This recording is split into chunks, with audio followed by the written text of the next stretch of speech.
രാഷ്ട്രീയത്തിൽ കുടുംബവാഴ്ചയെ എന്നും നിശിതമായി വിമർശിക്കുകയും കോൺഗ്രസിനെതിരെ നിരന്തരം ഈ വിഷയം ആയുധമാക്കുകയും ചെയ്യുന്ന ബി.ജെ.പി. സ്വന്തം തട്ടകമായ മഹാരാഷ്ട്രയിൽ ഇപ്പോൾ കടുത്ത ധാർമ്മിക പ്രതിസന്ധിയിലാണ്.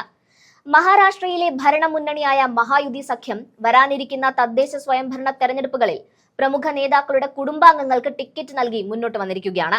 ഡിസംബർ 2 നടക്കാനിരിക്കുന്ന മുനിസിപ്പൽ കൗൺസിൽ തെരഞ്ഞെടുപ്പുകളിൽ മഹായുതി സഖ്യത്തിലെ പ്രമുഖ നേതാക്കളുടെ ബന്ധുക്കൾക്ക് ടിക്കറ്റുകൾ വാരിക്കോരി നൽകിയിരിക്കുകയാണ്. ബി.ജെ.പിയുടെ മാത്രം കണക്കെടുക്കുമ്പോൾ ഉപമുഖ്യമന്ത്രി ദേവേന്ദ്ര ഫട്നാവിസിന്റെ ബന്ധു ഉൾപ്പെടെ 29ഓളം പ്രമുഖ നേതാക്കളുടെ കുടുംബാംഗങ്ങൾ മത്സരിക്കുന്നുണ്ട്. ഇതിനു പുറമെ ഏക്നാഥ് ഷിൻഡെയുടെ ശിവസേനയും അജിത് പവാറിന്റെ എൻ.സി.പിയും ഉൾപ്പെടെ സഖ്യത്തിലെ മറ്റ് കക്ഷികളിലും ഈ കുടുംബവാഴ്ചയുടെ സ്വാധീനം വ്യക്തമാണ്.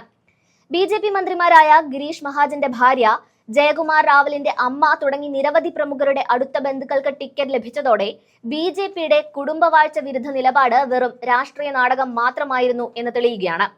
ഷിൻഡെ വിഭാഗം ശിവസേനയിലാകട്ടെ ഒരു പ്രാദേശിക നേതാവിന്റെ 6 കുടുംബാംഗങ്ങൾ വരെ ഒറ്റയടിക്ക് ടിക്കറ്റ് നേടി മത്സരിക്കുന്ന കാഴ്ചയും നമ്മൾ കണ്ടു. ഇവിടെയാണ് ബി.ജെ.പിയുടെ ഇരട്ടത്താപ്പ് ചോദ്യം ചെയ്യപ്പെടുന്നത്. വർഷങ്ങളായി കോൺഗ്രസിനെ വിമർശിക്കാൻ ബി.ജെ.പി. സ്ഥിരമായി ഉപയോഗിച്ചിരുന്ന ആയുധമായിരുന്നു കുടുംബവാഴ്ച. എന്നാൽ അധികാരം കയ്യിൽ വന്നപ്പോൾ അവർ തന്നെ കുടുംബവാഴ്ചയെ പ്രോത്സാഹിപ്പിക്കുന്നത് രാഷ്ട്രീയ തത്വങ്ങളെ സൗകര്യപൂർവ്വം മാറ്റി എഴുതുന്നതിന്റെ ഉദാഹരണമാണ്.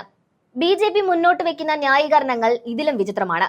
പ്രാദേശിക തെരഞ്ഞെടുപ്പുകളിൽ വ്യക്തിബന്ധങ്ങൾക്ക് പ്രാധാന്യം ഉള്ളതുകൊണ്ടും വിജയസാധ്യത ഉറപ്പിക്കാനുമാണ് കുടുംബാംഗങ്ങളെ മത്സരിപ്പിക്കുന്നത് എന്നാണ് മഹായുതി നേതാക്കൾ പറയുന്നത്. എന്തുകൊണ്ടാണ് വർഷങ്ങളായി സാധാരണ പ്രവർത്തകനായി പാർട്ടിക്ക് വേണ്ടി പ്രവർത്തിച്ച ഒരാൾക്ക് ഒരു പ്രമുഖന്റെ ബന്ധുവിനുള്ള വിജയസാധ്യത ഇല്ലാത്തത് എന്ന ന്യായമായ ചോദ്യമാണ് ഈ വാദം കൊണ്ട് ഉയർത്തപ്പെടുന്നത്. കുടുംബാംഗങ്ങൾക്ക് ടിക്കറ്റ് നൽകുന്ന ഈ രീതി പ്രാദേശിക രാഷ്ട്രീയ സ്ഥാപനങ്ങളെ എം.എൽ.എമാരുടെയും എം.പിമാരുടെയും കുടുംബാംഗങ്ങൾക്ക് നിയമസഭയിലേക്കും ലോക്സഭയിലേക്കും കയറാനുള്ള ചവിട്ടുപടി മാത്രമായി ചുരുക്കുകയാണ്. തൽഫലമായി സാധാരണ പ്രവർത്തകർക്ക് ടിക്കറ്റ് നിഷേധിക്കപ്പെടുകയും പാർട്ടിക്കുള്ളിൽ കടുത്ത അതൃപ്തി പടരുകയും ചെയ്യുന്നു. ഇത് മഹായുതി സഖ്യത്തിന്റെ അടിത്തറയിൽ കൂടുതൽ വിള്ളലുകൾ ഉണ്ടാക്കുമെന്നതിന്റെ സൂചനയാണ്. കുടുംബവാഴ്ചയ്ക്കെതിരെയുള്ള ബി.ജെ.പിയുടെ ധാർമ്മിക നിലപാട് തകർന്നിരിക്കുന്നു എന്ന് വ്യക്തമാകുന്നതിനൊപ്പം ഷിൻഡെ വിഭാഗം കോൺഗ്രസുമായി പ്രാദേശിക സഖ്യം ഉണ്ടാക്കിയതും ബി.ജെ.പിക്ക് കനത്ത തിരിച്ചടിയാണ് നൽകിയിരിക്കുന്നത്. കോൺഗ്രസിനെതിരെ നിരന്തരം വാദമുഖങ്ങൾ ഉയർത്തുന്ന ഷിൻഡെ പക്ഷം പ്രാദേശിക യാഥാർത്ഥ്യങ്ങൾ പറഞ്ഞ് കോൺഗ്രസുമായി കൈകോർക്കുമ്പോൾ ബി.ജെ.പിയുടെ രാഷ്ട്രീയ ദിശയും നിയന്ത്രണവും പൂർണ്ണമായും നഷ്ടപ്പെട്ടിരിക്കുന്നു എന്ന് വ്യക്തമാവുകയാണ്.